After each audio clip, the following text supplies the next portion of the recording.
We had the Conservative Party pushing the police crime and sentencing bill, effectively empowering the police to shut down protest if they're a bit too noisy. Well, protests tend to be a bit noisy and annoying.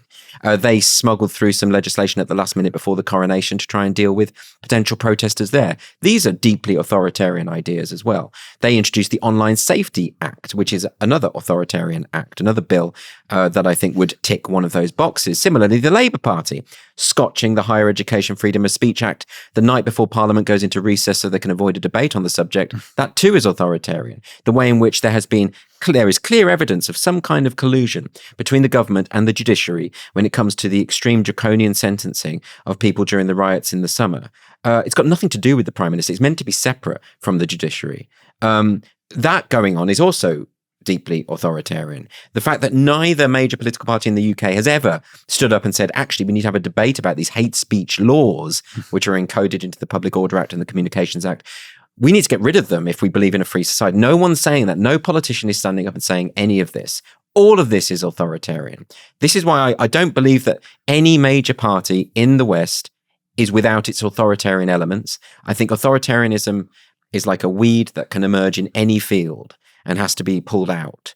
And so once you start saying, no, my side isn't capable of it, only the other side is. I mean, sorry to be, I'm probably boring you by ranting, but when I wrote a piece for the Washington Post a couple of weeks ago on Orwell's essays, and the point I was making was that Orwell was particularly alert to this. In his essays, he talks about how authoritarianism is not specific to left or right. He got in loads of trouble for writing Animal Farm. He couldn't get it published. He tried his typical publisher, Gollancz. He tried T.S. Eliot at Faber. They all turned it down. He eventually got it published by, I think it was Secker and Warburg. But it still took another year for it to come out. And he's writing it was finished in early 1944. This is a novel that overtly criticizes the Allies, their current allies during the war, the Stalinist regime. So people didn't want to publish it. You can't have a go at our allies. But he was saying, look, I mean, he was consistently left-wing. Let's be clear about that. He was not someone who was veering to the right. He wrote a really good essay talking about this phrase, playing into the hands of. The thing that you're constantly accused of is if you criticize something on your own side, you are playing into the hands of the other. And he says, it's true. When you criticize your own side, it does provide ammunition for the other side. But by the same token, if you don't do it, you're actually self-defeating because your side then becomes less effective. It becomes more and more authoritarian. You have to criticize it, particularly from your own side. This is the argument that he makes. But what I found interesting about this is I presented various excerpts from Orwell's essays in which he talks about how socialism, as well as the right, has totalitarian possibilities. And this is something he thinks we need to be alert to. The comments, of course, because these are like the equivalent of American Guardian readers, over 400 comments. I'd say 90% of them saying, no, but Trump is a fascist. No, but we're not capable of it's only one side that, yeah. And I even had one person saying, you've completely misinterpreted Orwell. Orwell didn't believe that socialism had any totalitarian possibilities. Wow. And I then quoted underneath in a comment, the only comment I wrote, quote, socialism has totalitarian possibilities. George Orwell. Take it up with him. Yeah. You'd love to get a response though, but you won't. Doesn't matter. I mean, he hasn't read Orwell, clearly. Everything about it, the keystone of his legacy, those two major novels, 1984 and Animal Farm, they're not really about the left. They're about all authoritarian, regimes as and when they emerge. He's just alert to it in a way. This is why I think his essays are maybe even more relevant than his novels to today. And this is why I wrote the piece, because I think we should be reading this. He has a really good essay about, can we stop misusing the word fascist? It's a whole essay where he says it's used against shopkeepers, people who like J.B. Priestley, all these. He's saying no one seems to know what it means, and he's writing during the war. Wow! So nothing has really changed here. And if we can't be precise about our language, then we can't really have a serious discussion.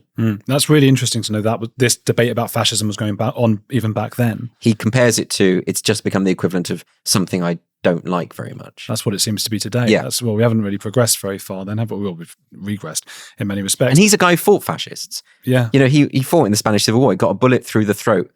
Yeah, he was shot in the throat. That's why his voice was always a bit knackered later in life. Yeah, by a sniper. So, he has some skin in the game, shall we say. Wow. And so recently, I mean, you touched on some of the issues the UK has at the moment. I mean, I was in America recently. They seem to all be either laughing at us or using us as some sort of beacon of despair in terms of free speech. Don't blame them. Yeah, is it worse over here? And I suppose has it got worse since Keir Starmer's got in charge? You were implying that a lot of this came from the Tories before that. It's left and right, both.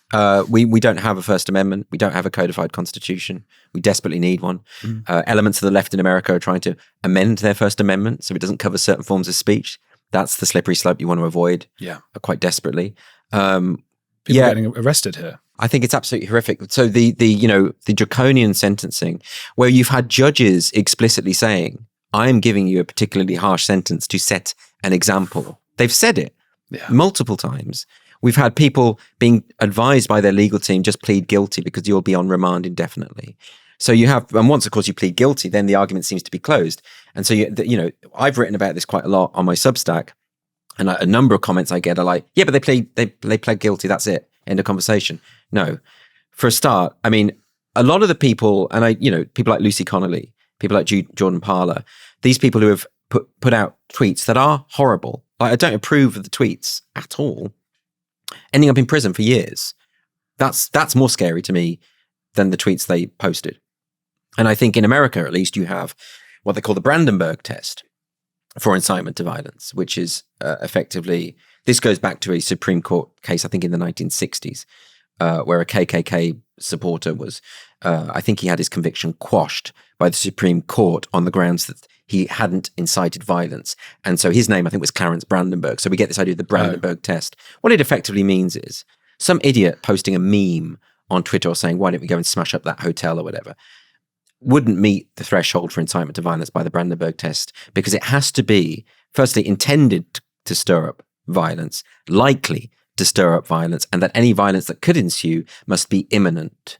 This means that none of these people who are currently in prison for this come anywhere close to that kind of threshold. It's also why a lot of people sort of dropped the idea that Donald Trump had incited violence on January the 6th, because his comments don't come anywhere close to the Brandenburg test.